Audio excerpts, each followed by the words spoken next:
Hello बच्चों, good morning. देखो, वैसे तो आप वर्कशीट नंबर 32 ऑलरेडी पढ़ चुके हो। ये 16 सितंबर की वर्कशीट थी, आपने मुझे करके भी भेजा है, लेकिन मुझे ऐसा लगा कि आप लोगों के इसमें कंसेप्ट क्लियर नहीं हो पाए हैं। तो उन्हीं कंसेप्ट्स को क्लियर करने के लिए मैं इसको 3 पार्ट में डिस्कस किया है। एक पार्ट ऑलरेडी डिस्कस हो चुका है, आज मैं सेकंड पार्ट को डिस्कस कर रही हूं और वो पार्ट है reaction of metals with air. अब इसमें देखो हमें क्या करना है।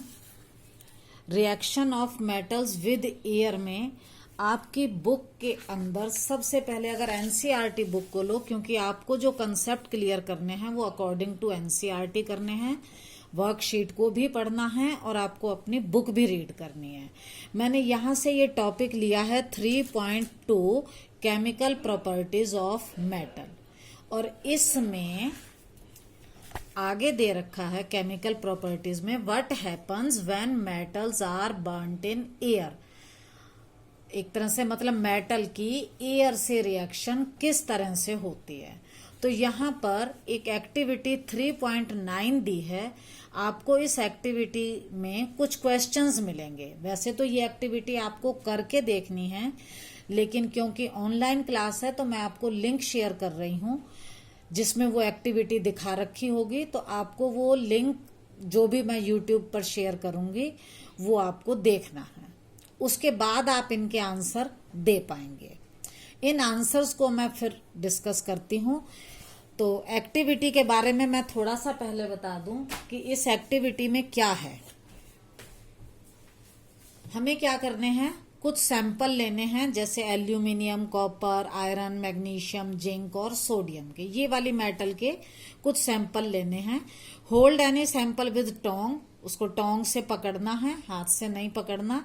And try burning over flame, और एक एक को हमें ट्राई करना है फ्लेम पर बर्न करके। हर मेटल के साथ आपको ये एक्सपेरिमेंट करना है और फिर जो आपकी ऑब्जर्वेशन है वो आपको नोट करनी है। अब जो आपकी बुक में कुछ क्वेश्चन पूछे गए हैं ये मैं जरा बाद में डिस्कस करती हूँ। पहले हम वर्कशीट में से देखते हैं reaction of metals with air. तो यहाँ है metals combine with oxygen to form metal oxide. Metal जो है वो ऑक्सीजन से रिएक्ट करती हैं और क्या बनाती हैं, मेटल ऑक्साइड। तो almost all metals combine with oxygen, ज्यादातर, ऑलमोस्ट का मतलब 100% नहीं, मोस्ट ऑफ द मेटल्स, ज्यादातर मेटल तो कंबाइन करती हैं और मेटल ऑक्साइड बनाती हैं। मतलब metal it reacts with oxygen and forms metal oxide. For example, मान लो एक मेटल है मैग्नीशियम Mg, ऑक्सीजन से रिएक्ट करती है O2, it will give metal oxide means magnesium oxide. देखो बच्चे गलती क्या करते हैं, वो Mg प्लस O2 MgO2 लिख देते हैं। ऐसा नहीं है।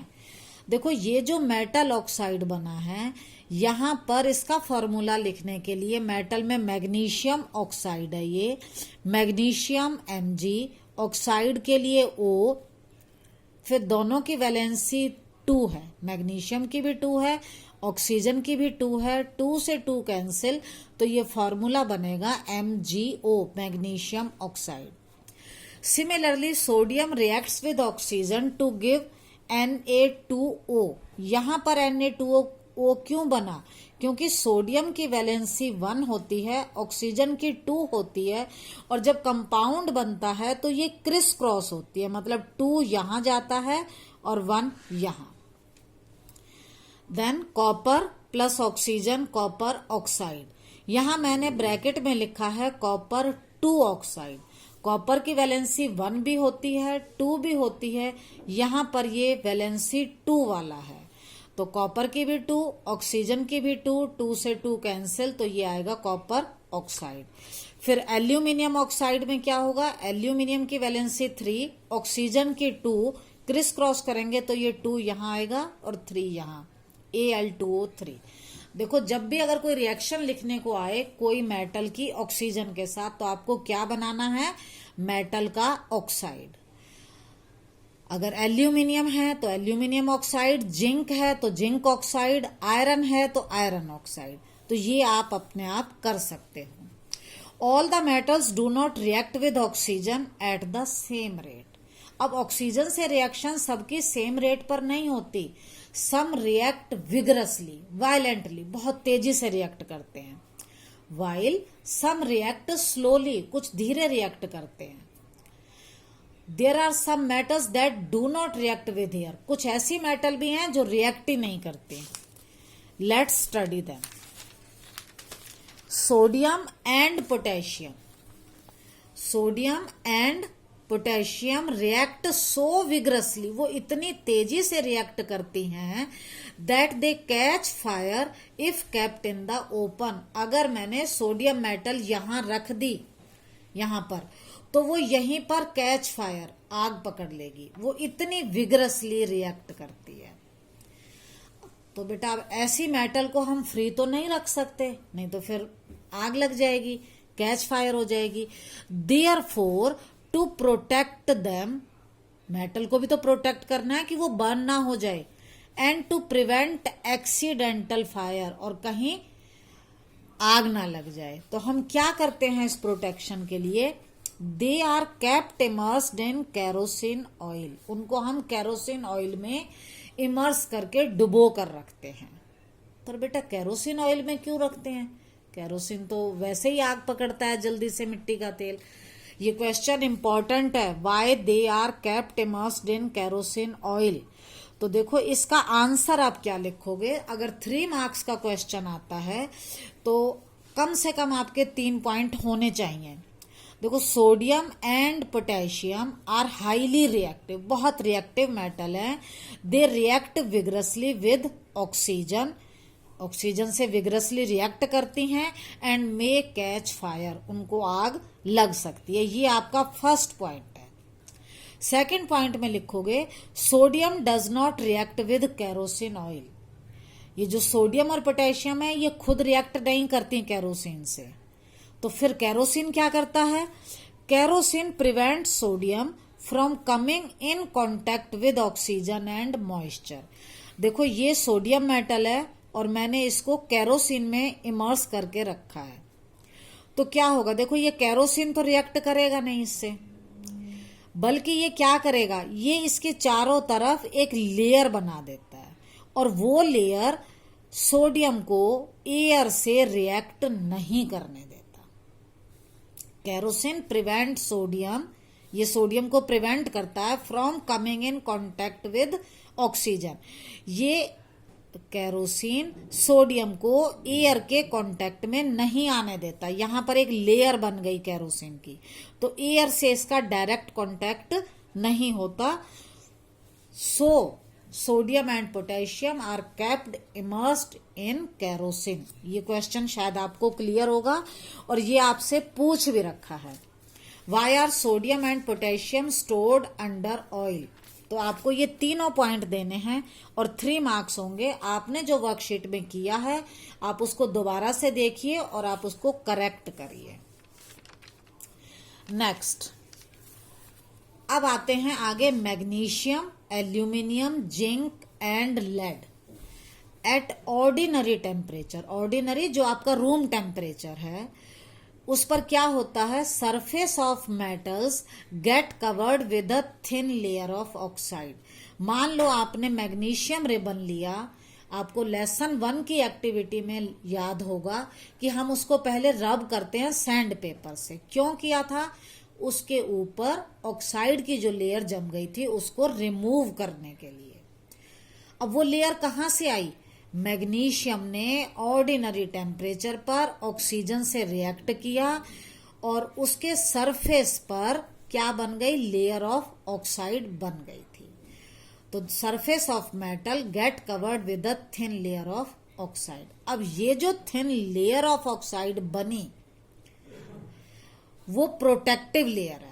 क्या करती है? It prevents the metal from further oxidation. ये उसको और रिएक्ट नहीं करने देती।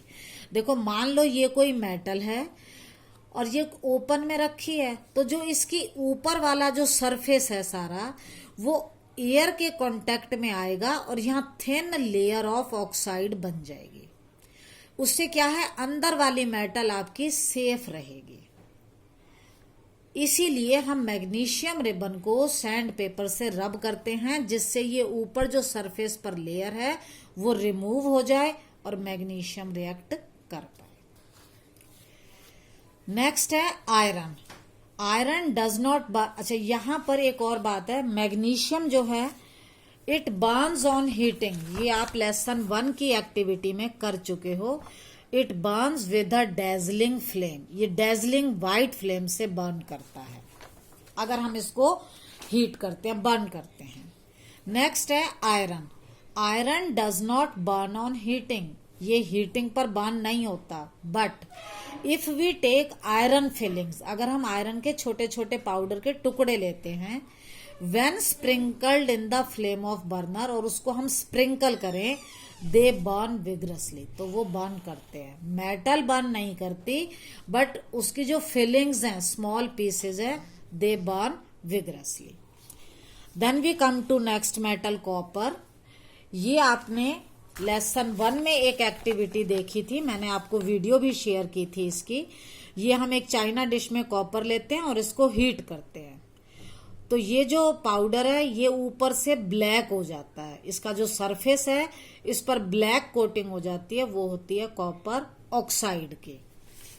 तो copper does not burn, burn तो नहीं करता, but on heating the metal gets coated with black copper oxide. मतलब मेटल के ऊपर ब्लैक कलर की कोटिंग हो जाती है, और वो कोटिंग किसकी होती है, कॉपर ऑक्साइड की। कॉपर और ऑक्सीजन की रिएक्शन से क्या बना था, कॉपर ऑक्साइड। नेक्स्ट है gold and silver. They do not react with oxygen. वो ऑक्सीजन से रिएक्ट ही नहीं करते, चाहे कितना भी टेम्परेचर हो। देखो आप जो अपने कानों में इयररिंग्स पहनते हो, अगर गोल्ड के हैं तो क्या वो खराब होते हैं? नहीं, क्योंकि वो ऑक्सीजन से रिएक्ट नहीं करते। अब आपकी बुक के एक्टिविटी के कुछ क्वेश्चन। एक्टिविटी 3.9 में फर्स्ट क्वेश्चन है, विच मेटल बर्न इजीली। अब आपको समझ आ गया होगा, सोडियम एंड पोटेशियम भी लिखोगे आप यहाँ। What flame colour did you observe when metal burn. जब मेटल को बर्न करते हैं तो फ्लेम का कलर कैसा आता है? देखो जब मैग्नीशियम को बर्न किया तो डेजलिंग व्हाइट फ्लेम आती है। How does the metal surface appear after burning. Copper के केस में जब आपने हीट किया था तो कॉपर का सरफेस क्या हो गया था, ब्लैक। ये आपकी एक्टिविटी के बीच में से मैंने क्वेश्चन लिए हैं। फिर है arrange metal in decreasing order of their reactivity. सबसे ज्यादा तो सोडियम है, पोटेशियम भी आएगा यहाँ, फिर मैग्नीशियम है, aluminium, zinc, iron, copper, lead, और सबसे लास्ट में यहाँ आएंगे गोल्ड एंड सिल्वर, क्योंकि वो रिएक्ट ही नहीं करते। Are the product soluble in water. मतलब मैंने सोडियम को बर्न किया, सोडियम ऑक्साइड आया, क्या ये सॉल्यूबल है? यस, सोडियम और पोटेशियम के जो ऑक्साइड हैं they are soluble. Magnesium oxide जो है वो पार्शली सॉल्यूबल है और बाकी ऑक्साइड नहीं है। अब आपका एक और टॉपिक है, ये टॉपिक आपका क्लियर हो गया होगा। अब नेक्स्ट टॉपिक था एम्फोटेरिक ऑक्साइड। एम्फोटेरिक ऑक्साइड क्या होते हैं? देखो आपको कुछ तो समझ में आ गया होगा, और कंसेप्ट में क्लियर करती हूं। देखो जनरली आमतौर पर क्या होता है, मेटल ऑक्साइड जो है they are basic in nature. वो बेसिक होते हैं, एसिडिक नहीं। बेसिक का मतलब अगर हम उनको वाटर में डिसॉल्व करेंगे, जो सॉल्यूशन आएगा चाहे वो पार्टली सॉल्यूबल ही क्यों ना हो, वो रेड लिटमस को ब्लू करेगा, और जो रेड लिटमस को ब्लू करे वो बेसिक होता है। Generally metal oxides are basic in nature. ठीक है। अब एक और बात लेसन 2 में आपने पढ़ी थी कि एसिड और बेस जब रिएक्ट करते हैं तो सॉल्ट एंड वाटर बनता है। जब कोई एसिड बेसिक ऑक्साइड से रिएक्ट करता है तो सॉल्ट एंड वाटर बनता है। इन द सेम वे जब कोई बेस एसिडिक ऑक्साइड से करेगा तो भी सॉल्ट एंड वाटर बनेंगे। मेटल ऑक्साइड आपको अभी बताया बेसिक है। अगर बेसिक हैं तो ये क्या करेंगे, एसिड से रिएक्ट करेंगे, सॉल्ट एंड वाटर बनाएंगे। But metal oxide react with acid to give salt and water. But some metal oxide, सभी नहीं कुछ, they show both acidic and basic nature. वो एसिडिक बिहेवियर भी शो करते हैं और बेसिक भी। इट मीन्स वो एसिड से भी रिएक्ट करते हैं और बेस से भी। जब वो बेस से रिएक्ट करते हैं, सॉल्ट एंड वाटर बनाते हैं, it means they are acidic. और अगर वो किसी एसिड से रिएक्ट करके सॉल्ट एंड वाटर बनाते हैं तो it means they are basic. Metal oxides as acidic, वो एसिडिक कब होंगे, when they react with base to give salt and water. एक एग्जाम्पल लिया है aluminium oxide Al2O3 when it reacts with sodium hydroxide. ये सोडियम हाइड्रोक्साइड क्या है, base है। It gives sodium aluminate and water. ये सॉल्ट है, ये वाटर है।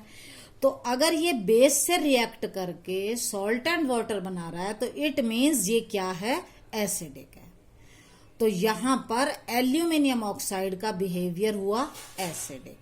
अब हम देखते हैं अगर ये एसिड से रिएक्ट करेगा, एल्यूमिनियम ऑक्साइड को अगर हम एसिड से रिएक्ट करवाते हैं तो भी सॉल्ट एंड वाटर बनते हैं।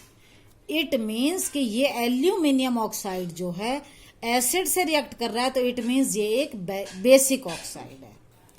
तो यहां पर इसने बनाया एल्यूमिनियम क्लोराइड एंड वाटर। तो एल्यूमिनियम ऑक्साइड एसिडिक भी है और बेसिक भी है। तो aluminium oxide reacts with both acids and bases to give salt and water. तो क्योंकि ये दोनों बिहेवियर शो कर रहा है, एसिडिक भी और बेसिक भी, तो metal oxides which react with both, acid से भी रिएक्ट करे as well as base to produce salt and water, उन्हें हम बोलते हैं एम्फोटेरिक ऑक्साइड्स।